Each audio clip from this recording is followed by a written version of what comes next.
All right, welcome back to Mastering Risk. I am your host, Dr. D. Today, we're going to talk about the 4 main risks that you, as a small business owner, should be considering and should be working your way through in the myriad of conflict and things that are going on as we kick off 2026. So sit back, grab yourself your favorite beverage. Let's get at her.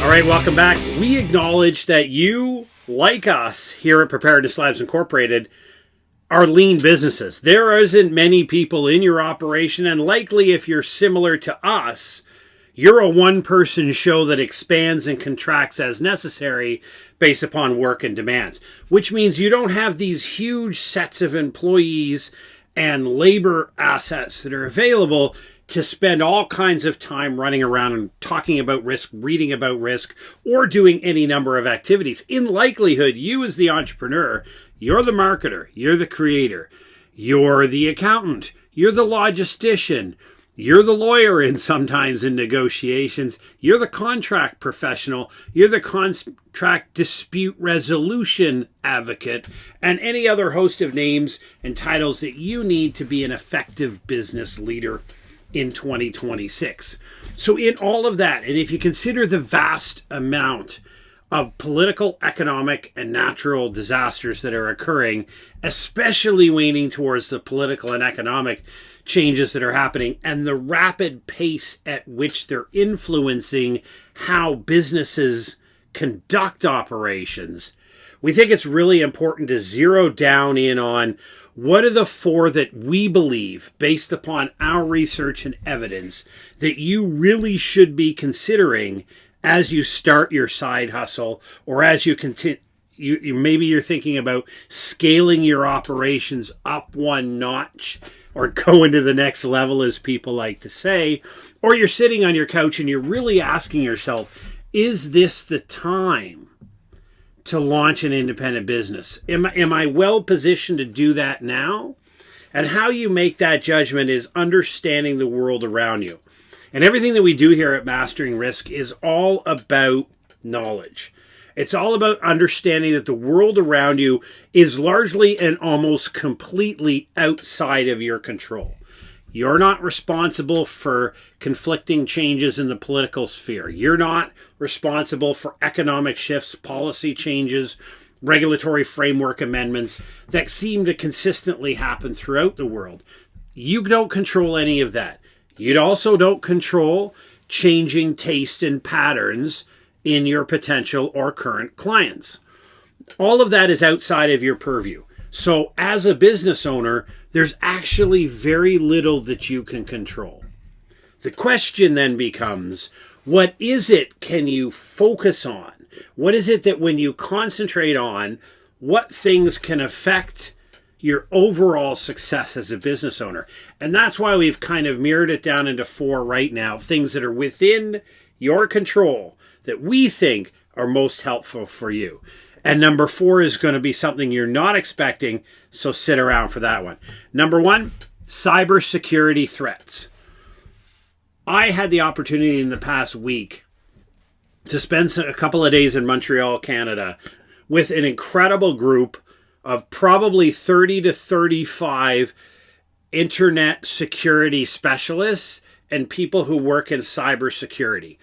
Sitting in the rooms with them for about 36 hours over a couple of days and some great cocktails in the evening, talking about the state of cybersecurity. And again, this is how you gain knowledge. You go out and you immerse yourself in the population of experts that exist and you engage with them. And when I talked to them, we were getting together looking at creating a bold new initiative in a certain spectrum and area. And the idea behind all of them was they're all managed service providers. Managed service providers are your, for lack of a better term, and I kind of asked them to describe it, they're your outsourced IT department, but much more. If you think about, Jay, or I forget the name one gentleman used, Greg down the hall who used to do IT, who knows but really doesn't know what he's doing. Well, we're the smart brother of that person. So however you create the idea, managed service providers are people who provide businesses with IT services. So all of your cybersecurity, all of your regulatory framework, your backups, your offsite data storage, all of your regular protections in the cyber domain, and all of that type of thing that you as an entrepreneur don't have your own cyber security officer, you don't have your own IT, and it's very similar to what we do at Preparedness Labs Incorporated, where we offer 1 in 10% chief risk officer solutions. So we're a managed service provider in a sense. We just offer risk management services and not specific cybersecurity, though we do talk about cybersecurity a lot in our risk management operations.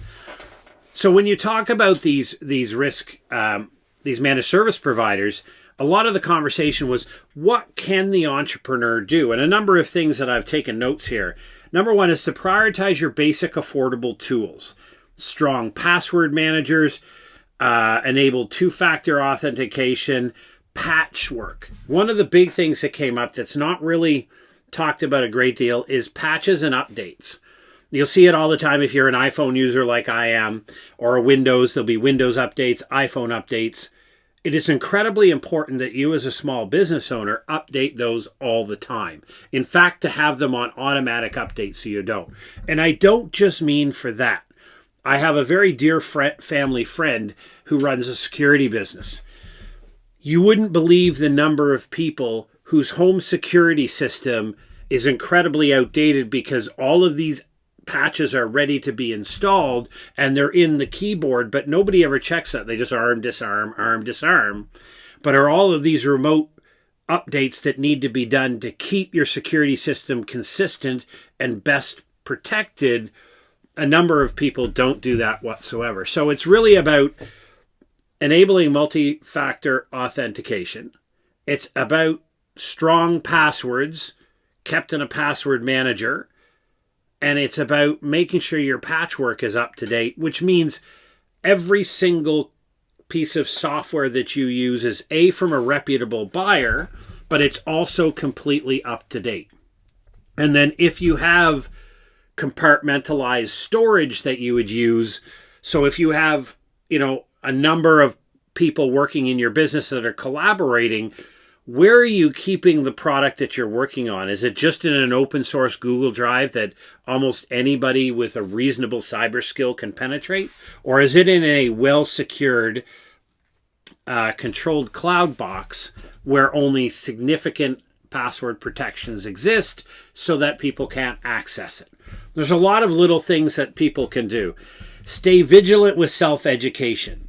We ask people, this is why we offer the service at the 1% Chief Risk Officer service at Preparedness Labs Incorporated, because what it does is we provide people with the last 72 hours. What has happened in cybersecurity, operational security, reputational, strategic risk over the last 72 hours.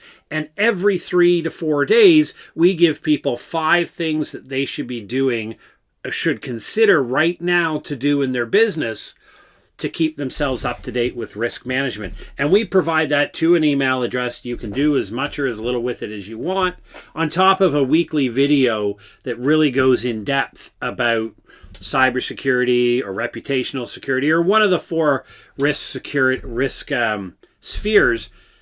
But it's about staying up to date, figuring out where your best sources of information in the cyber domain are.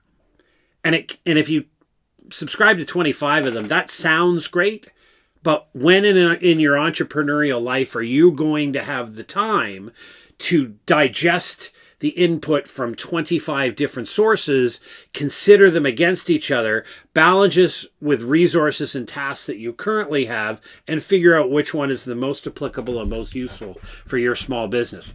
That's the difficulty entrepreneurs have. It's not that they can't AI. It's not that you can't jump on Perplexity or a combination tool and put out to the AI, what are the last risks? What are these risks? That's great. And you'll get feedback. But then how do you decide which one of those? Because you can't do everything. You have a very finite amount of time as an entrepreneur. Which one should you focus on? That's where expertise comes in. That's where you pay for a managed service provider to take care of this off-site. So for example, if you were a 10-person company, it may cost you $1,000 a month to $1,500 a month for your managed service provider to provide you IT services, but you're not hiring an IT professional for $1,500 a month. Like, they just don't exist. Even on a part-time basis, they're not going to work for $1,500 a month. Yet you're getting an entire company's expertise and access to technology and the latest information. That's the value of managed service providers. The best way to describe it is, and it's a blowing up trend across business right now, is hiring fractional people, right? You need an accountant, you need a lawyer, so you have... In old school talk, they used to call them retainers, right? You'd pay a lawyer a retainer so that they would be available if you needed them. But if you didn't need them, they just ate the retainer and you didn't necessarily get any feedback for that or get any value out of it. Now what it's going to is subscription-based models. You pay us X number of dollars per month and we'll provide you expertise in cybersecurity or whatever the sphere may be. And when you're done, you're done. And when you don't want the information anymore and you don't want the assistance, you just stop the subscription and the product goes away. And I think that's a model that's going to, but that's very, very important. And the one thing is, if you don't have a managed service provider and you're a small business owner, the one thing that I learned talking to all of these experts in Montreal was to have some form of off-site backup. Not iCloud, not cloud, but some off-site storage. And the reason for that is this one gentleman educated me on it. He goes, it's not that iCloud's not a backup. It's just a storage of data. He said, if you really want to understand how this works, what you need to do is try to restore your services from your off-site backup. So figure out where you're going to off-site backup at a different location. Because if your house burns down and you've got a storage device right next to you, you've lost that as well. But then actually try, because you'll want to do this before the bad day comes, to actually try to restore your company's data and operations from your backup. Then you'll know if it's useful. Then you'll know if it's helpful. And if you don't know how to do that, again, it's another argument. If you can afford it in your profit margin, is a managed service provider. So the second most prominent threat, or the big thing that we really think that you should pay attention to, is the economic pressures from inflations and tariffs. Now, again, we spoke at the beginning about how a significant amount of what's going on in the economic space and political influences on that, you have no control over. You know, it doesn't matter what you think of a current politician. It doesn't matter what your political ideology belief is. You are affected by the decisions by municipal, provincial or state, subnational, and national governance, as well as, to some degree, multinational or supranational organizations who put some type of policy or framework into the space where you operate. So even if you sell widgets that go into chainsaws, you're going to have to exist in some regulatory framework that tells you how, the number of insurance, how you're allowed to sell, how you have to report, the safety standards of the equipment that you provide, the testing, non-destructive testing, all of these things that go along with part management. And you are not in a decision-making position on those tariffs or on the process and the framework. So when somebody changes compliance, when somebody changes a compliance requirement, think of governance risk compliance. GRC as it's referred to. And it's the idea that this is the overarching frame in which business operates. It's the government, the risk, and compliance that's required for you to be a successful business operator. You understand those, otherwise you wouldn't be in operation, but remaining up to date with those, understanding when changes are coming down the pipe. There's new AI regulations coming to the EU starting, I believe, in the 1st of June. AI regulatory framework is becoming all across the world and changing, and it's not being done in any type of concerted and coordinated effort. So if you're like us at Preparedness Labs Incorporated and you sell globally over the internet services, you still may be influenced by regulatory environments outside of where you live, right? I need to be in compliance with the EU AI statement requirements as of 1 June 2026 because I sell into EU countries. I provide services into EU countries. I provide free material into EU countries, and therefore if I fail to comply with EU regulations, then while they can fine me, and likely I would never pay the fine, but they could block my access to EU countries because I've been non-compliant with the regulation. And as a Canadian, I have zero influence on whether those regulations are appropriate or whether they need to be changed. So it's understanding all of your regulatory environment that you're in, the policy, the uncertainty, and things will continue to change.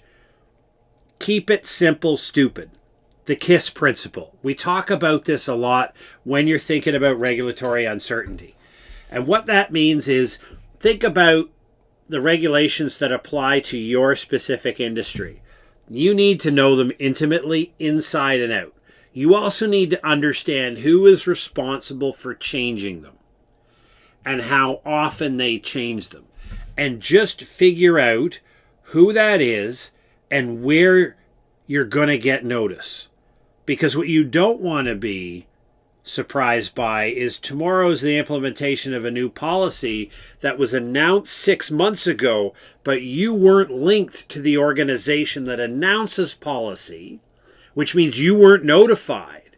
You didn't have a 6-month run. You didn't use that 6-month runway to set up, make necessary changes in your business. You're completely caught off guard. It happens in a very short order, but all of your competitors were paying attention. And they made the necessary adjustments, and they're compliant and ready to go, and you're behind the game. Staying up with governance, risk, and compliance is a significant additional burden that you need to do as a business owner. And again, it's just another responsibility that's laid on top of your head that can be alleviated with a managed service provider of some genre or another, or at least understanding where these announcements are made and sticking with that and figuring out a way to bring that piece of information into your cyberspace in your company so that you're made aware when, say, the Canadian government decides to change in a coming bill like C8. You know, Canada is looking at this new regulation called C8 in the Canadian Parliament. It has a whole bunch of stuff in it. But what always happens in parliamentary language, and this is not just the Canadian example, what happens is the legislative changes are made in new legislation. But the regulations that will sit underneath that legislation are not drawn up until after the legislation becomes law. So if they're, say, the minister has the power to do this, none of us will know what that looks like. None of us know the regulatory process and the underpinning administrative law. None of that will be known until C8 passes and gets royal assent and becomes law.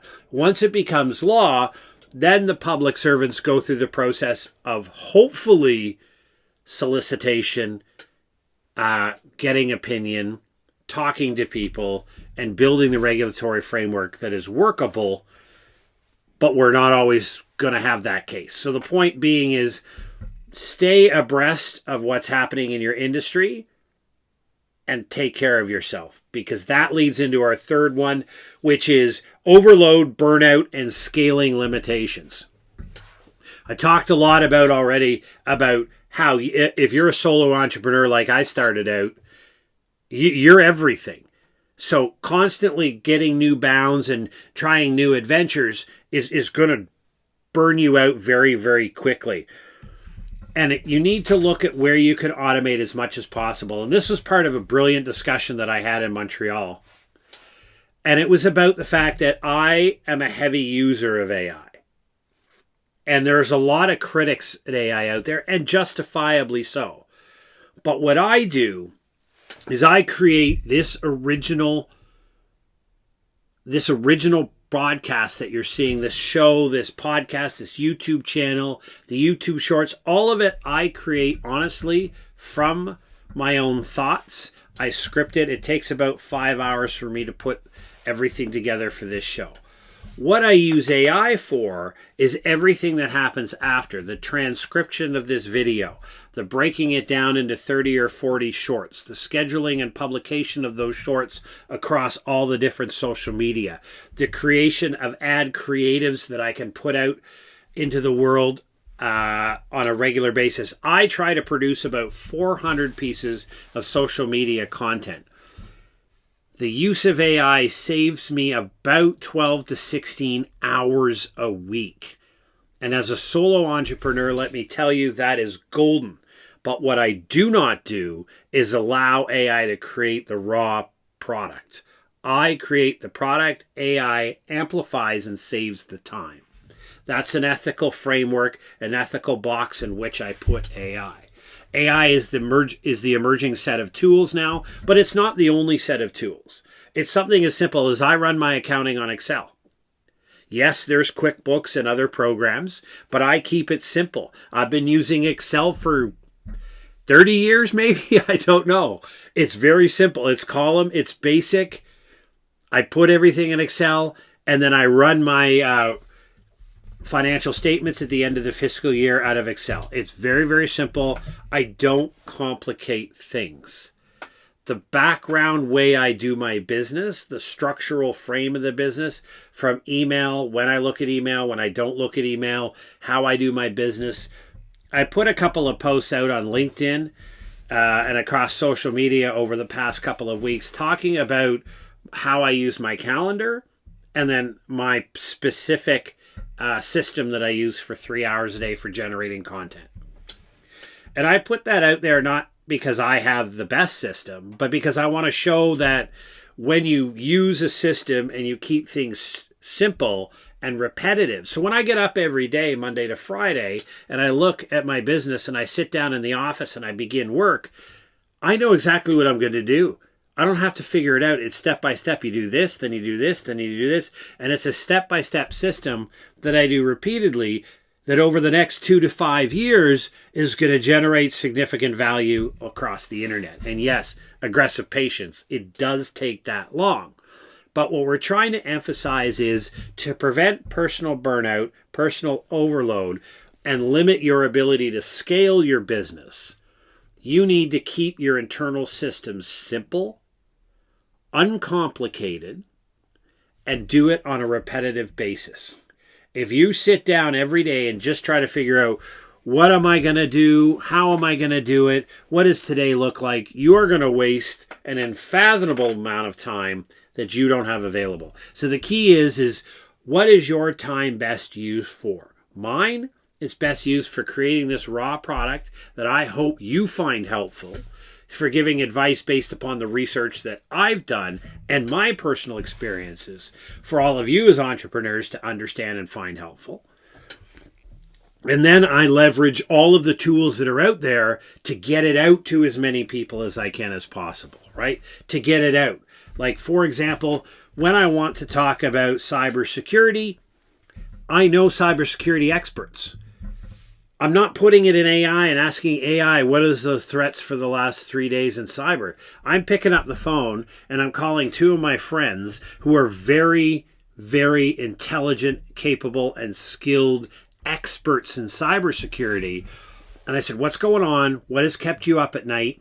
What should people be concerned about? Right? And I write this stuff down and I craft that, and then I create the email that I send out every 72 hours under our 1% program.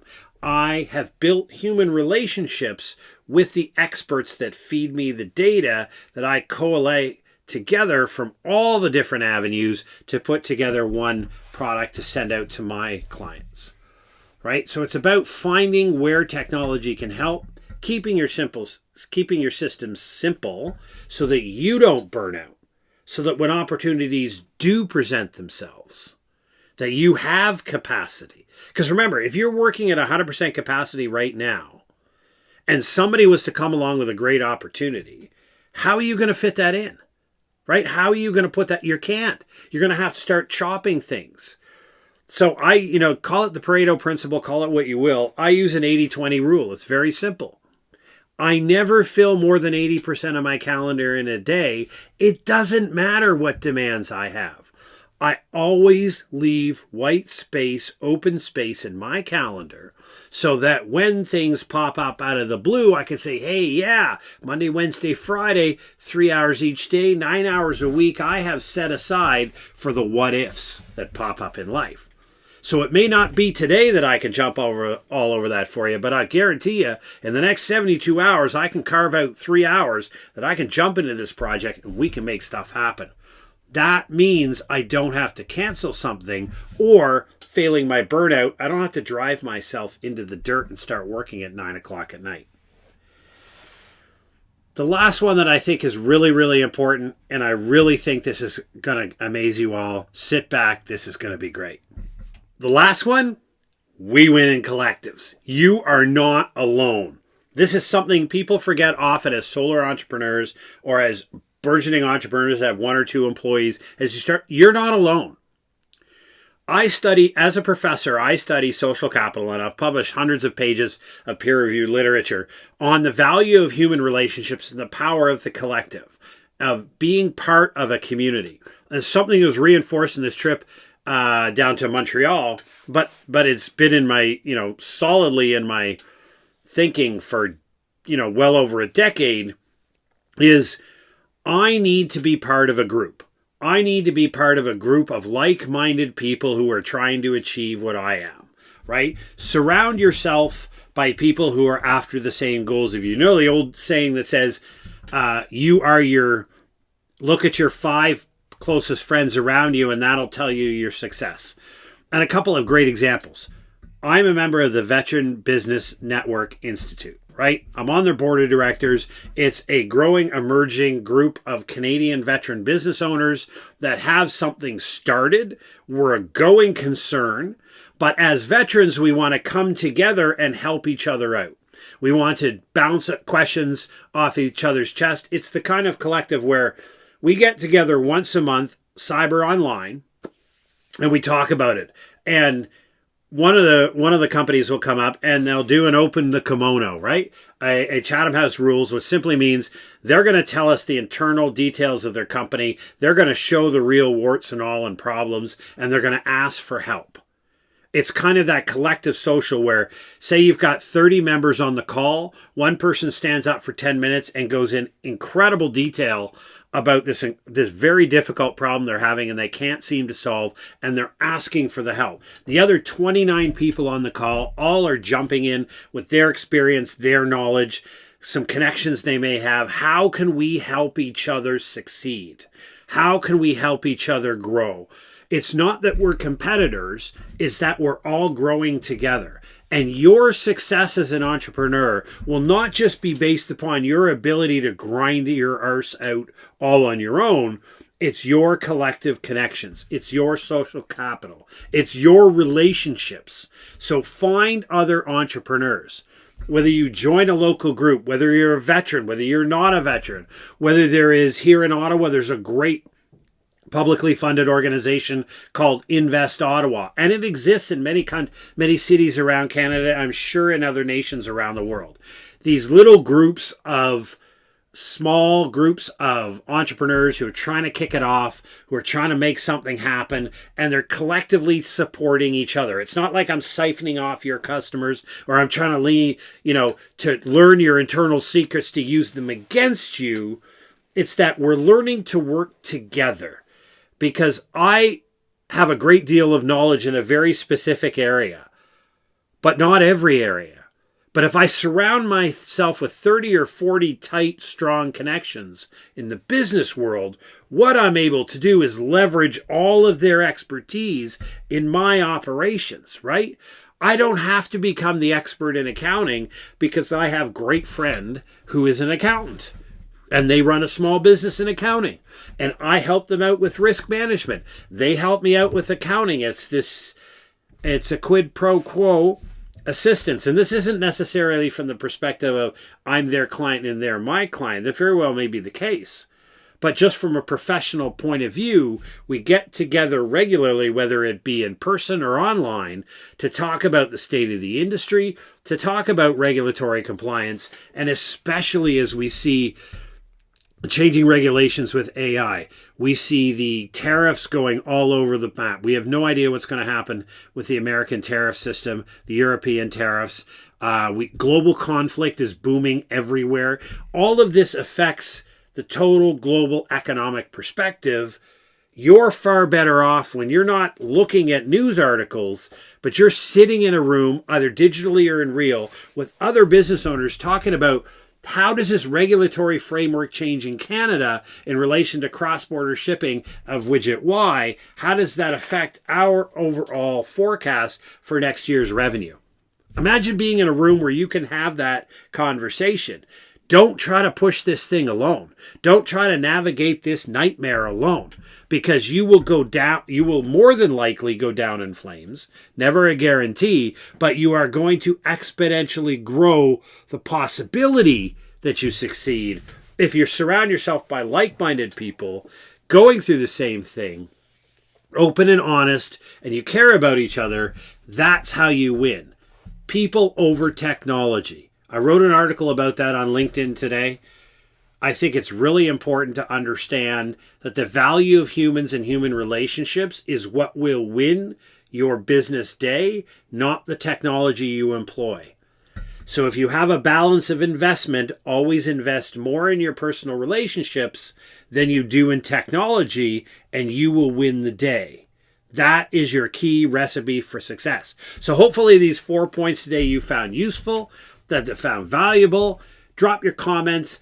Drop down into the discussion. Tell us what you think. Tell us what you would like to see next. What is a value, what's not a value, and how we can improve this free product either on the podcast or on the YouTube channel or in the shorts that we kick out 400 times a week.